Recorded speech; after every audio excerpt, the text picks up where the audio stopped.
In this lesson, we are going to discuss about the bisection method. This method enables us to find the approximate solution of the equations written as f of x is equals to 0. Now everybody knows that the definition of solution of the equation says that we need to find some value of x such that when that value is substituted into this equation, that must satisfy this equation. For example, if you are given an equation x squared minus 4 is equals to 0. Now the solution of this equation is plus and minus 2. Why we call them the solution? Because if I substitute this value into this equation, minus 2 whole square minus 4, if I solve this, I will get 0. And if I solve 2 squared minus 4 is equals to 0. Now let's have a look at the geometrical meaning of this solution. Let's say this one is x-axis and this one is y-axis. They are meeting each other at this point origin, right? Now let's say this line is the graph of the function f of x. Then the point where the graph of this function crosses the x-axis is called the solution of this equation f of x is equals to 0. Why? Because at this point the function value would be equals to 0, right? So we need to find this value approximately using bisection method. Let's have a look at the algorithm of this method. The algorithm, we need to carry out 3 simple steps. The first step says that we need to choose 2 values on x-axis. Let's say I'm representing them as xl and xr. Now these subscripts l and r shows that I want to choose xl on the left hand side and xr on the right hand side of xl, such that the product of their function values is negative, is less than 0, right? Okay, what does it mean? That if I want to choose this point as xl and this point as xr, then the function value at xl will surely be negative because this is the negative y-axis, and the function value at xr, that is positive because that is corresponding to positive y-axis, right? Now these 2 values are acceptable because their product of their function values is less than 0, is negative. What does it mean? That the required value x must lies between these 2 values, and geometrically it means that the graph of the function between these 2 values must cross x-axis at some point, and that point is our required solution. We need to find that value. Now in order to find that value, we need to take the second step. Now the second step says that the value x can be obtained using this formula, xl plus xr divided by 2. Basically this formula gives us the midpoint of the values xl and xr, right? Now once we have found this value, we need to check whether this value is correct or not, whether this value can be called the required solution or not. So geometrically I just told you that if this point is the required solution, then when we substitute this value x into this equation, f of x must be equals to 0, right? So we'll, in the third step, we need to check whether f of x is equals to 0 or not, right? Now what is that? This value x is basically the midpoint of xl and xr. So on this graph I will say that this would be our value x, right? Now in this graph for sure this is not the required value because at this point function value is not equals to 0. The graph of the function is not crossing this point, right? So I will say that this is not the required solution because the function value is not equals to 0. When the value, obtained value x is not the required value, then we need to take these 3 steps again and again, right, until we get the required value. And the process of repeating these steps again and again is called the process of iteration. process of iteration. Now this is very simple, very easy to understand, right?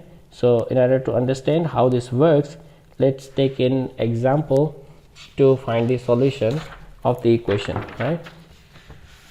Okay, let's say we are given this problem which states that find the solution of the equation x square minus 8 is equals to 0. Now it is very easy. If I want to find solution exactly analytically, I will do x square is equals to 8.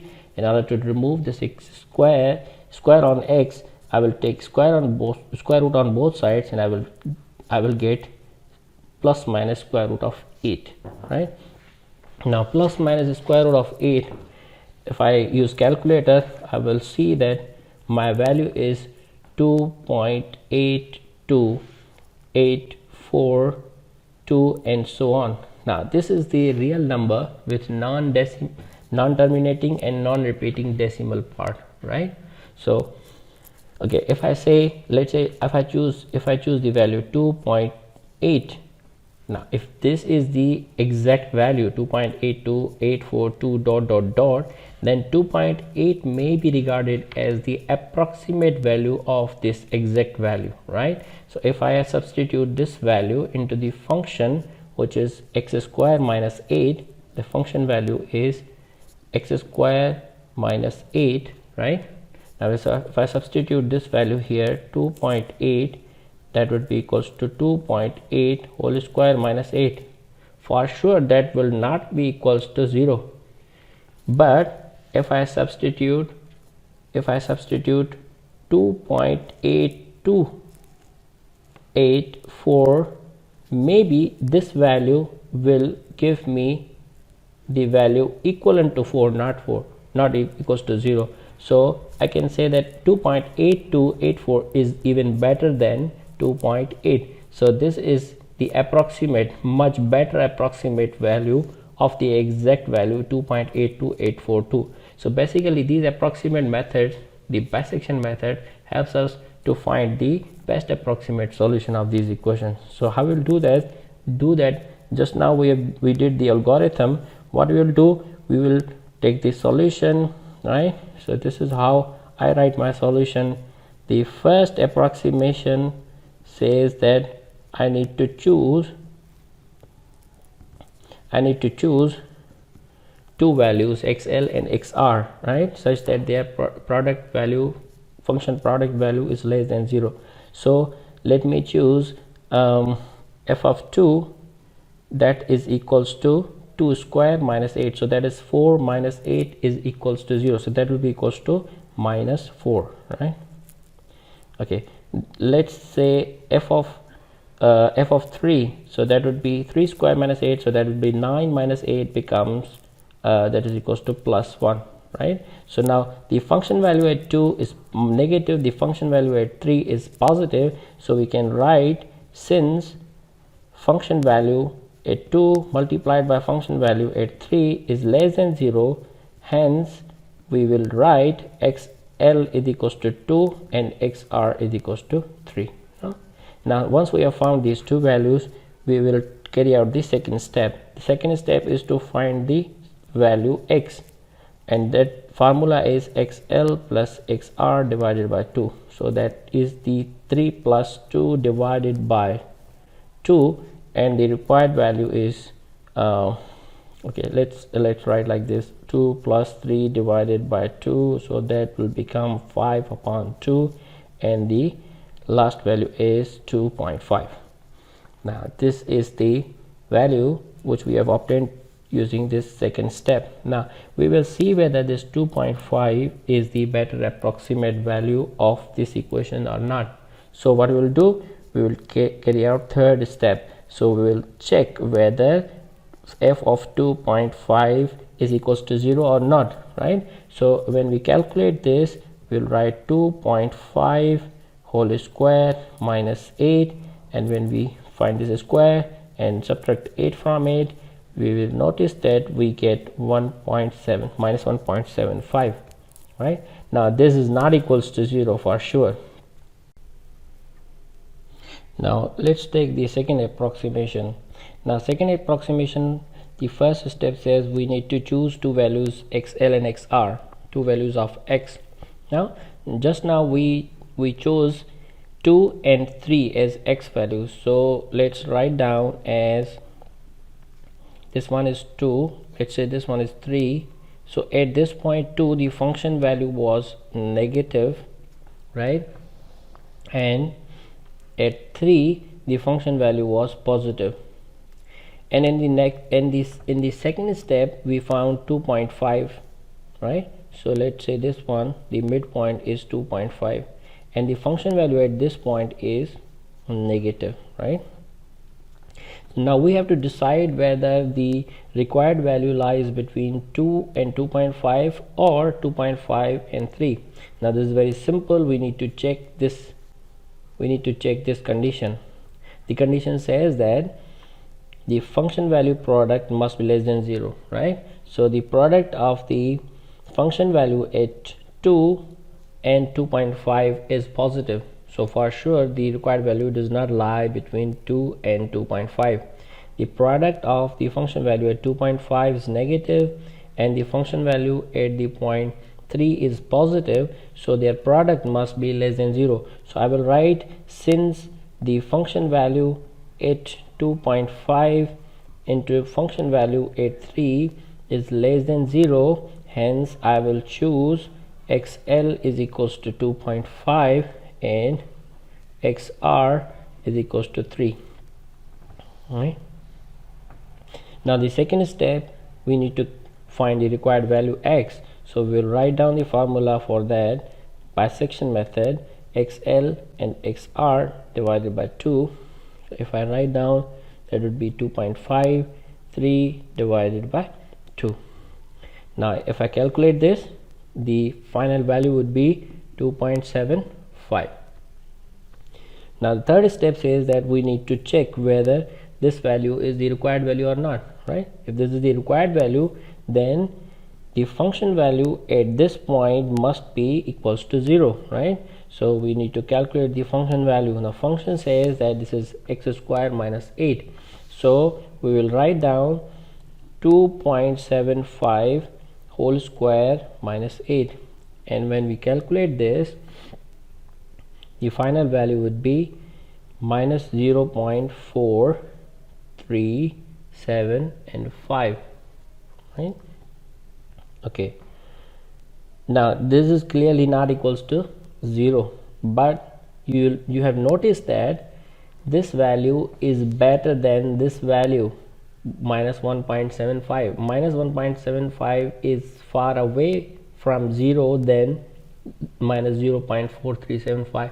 It means that we have carried out the second approximation and we have got the better approximate result, right? But still this value is not acceptable, 2.75, because the function value is not equals to 0, right? So what we have to do, we have to take the third approximation, right? So third approximation, the first step says that I need to choose xl and xr, right? So just now we have used two values, which is 2.5 in the second iteration, 2.5 and 3. The function value at 2.5 is negative, right? And the function value at 3 is positive. So, and the midpoint value is 2.75. Now the function value at 2.75 is what? That is also negative. Now you have understood that the root lies between 2.75 and 3, because the function value at 2.75 multiplied by function value at 3 is less than 0. So I will write down, since the function value at 2.75 and multiply by function value at 3 is less than 0, hence we will choose xl is equals to 2.75 and xr is equals to 3. Now the second step says that we need to calculate value of x using bisection method, which is xl plus xr divided by 2, the midpoint of 2.75 and 3. So that would be equals to 2.875. Now we will check whether this computed value is the good approximation or not. If this is the good approximation, then for sure the function value at this point must be equals to 0. So we need to take function value at 2.875. so that would be equals to the function value is x square minus 8. So I will write down 2.875 whole square minus 8, and if I calculate this, the final value is 0.26563. Now let's notice that this value is not equals to 0, but this is better than the function value obtained in the previous approximation, which is minus 0.4375. 0.26563 is closer to 0 than minus 0.4375, and minus 0.4375 is closer to 0 than the value minus 1.75. So you have noticed that as we are carrying out the successive approximations, we are getting better approximate results. So 2.875 is the better approximate value than 2.75. so we need to take fourth approximation, fifth approximation, sixth approximation until we get the required accuracy, right? So we can skip this procedure here because we want to understand how this algorithm works. So in the final comment I may write that hence x is equals to 2.875 is the required solution, but correct up to 3 approximations.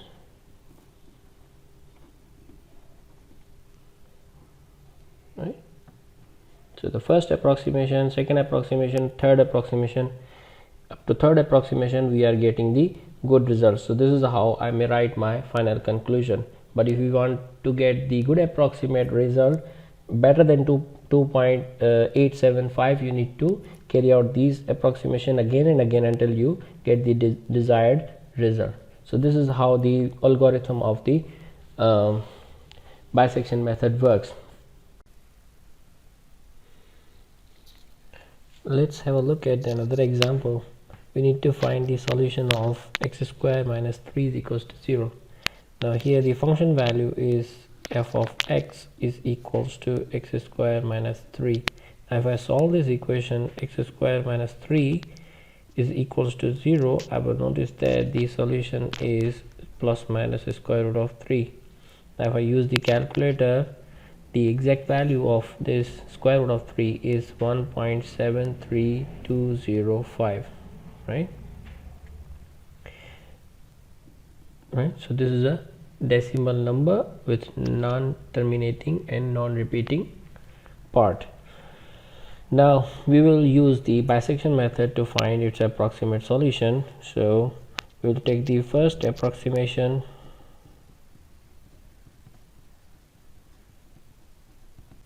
The first step says that we need to choose two values of x such that the product of the function values at those points is less than 0. So let's calculate 1, which is equals to 1 square minus 3, so that would be equals to minus 2, and the function value at 2, which is 2 square minus 3, which is 4 minus 3, becomes positive 1.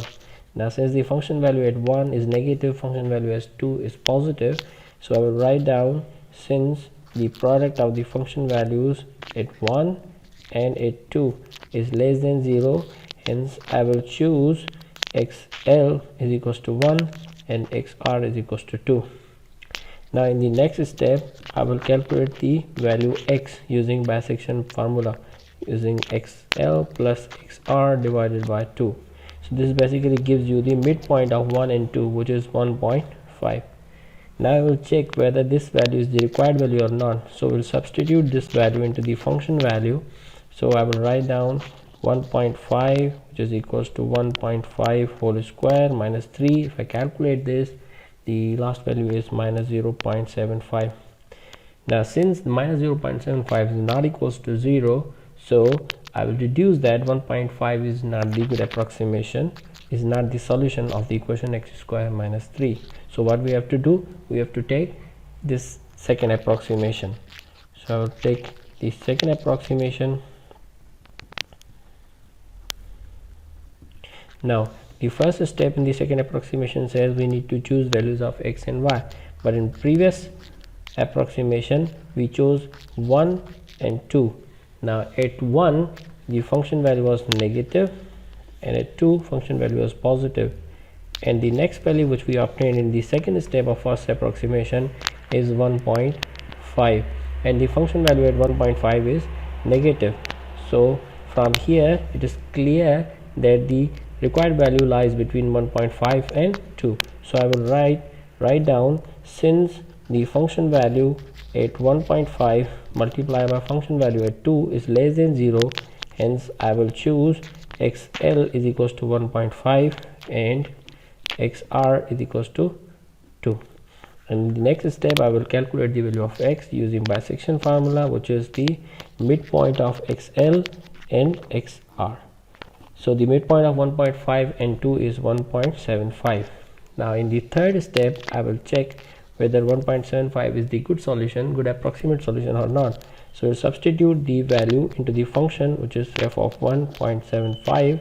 Since the function value is x square minus 3, so I will write down 1.75 whole square minus 3, and the value is 0.0625, right? Now we see that 0.0625 is enough close to 0 then minus 0.75.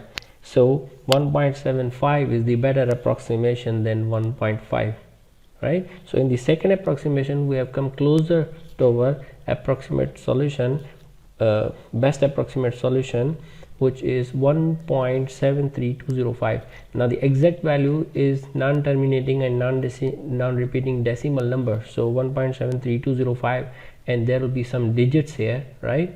So if I say 1.73205, if I can get this number, I can say that my approximate solution is good enough and is correct up to 5 decimal places. So here we are fine up to 1 decimal place, because here this number is 1.73205 and the value obtained here is 1.75. So this number is correct up to 1 decimal place. If we want good approximation, we want to find a number which is correct up to 5 decimal places, 6 decimal places, 10 decimal places, then we need to carry out more approximations. So I have computed these values using computer code. You can see here, you can see I have made a table.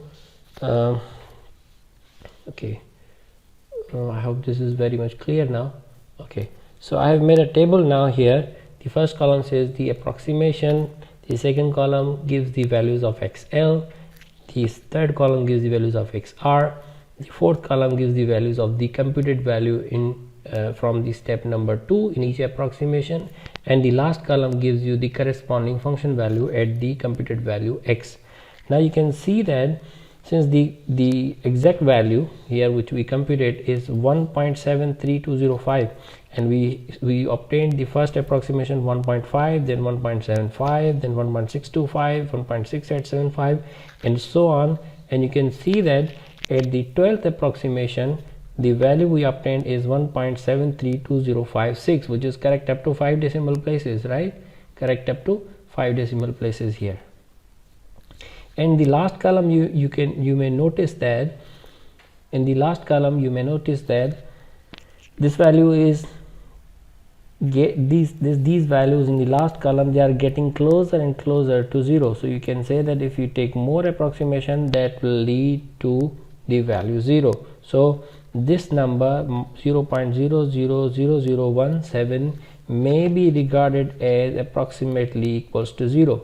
Since this number is very small, so the corresponding value x value computed at the second step 1.732056 is referred to as the best approximate solution.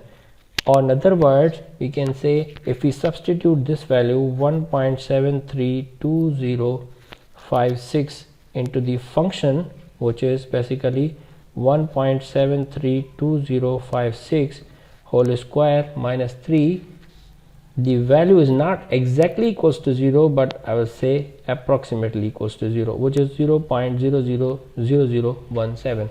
So we write down that the final comment would say that hence x is equals to 1.732056 is the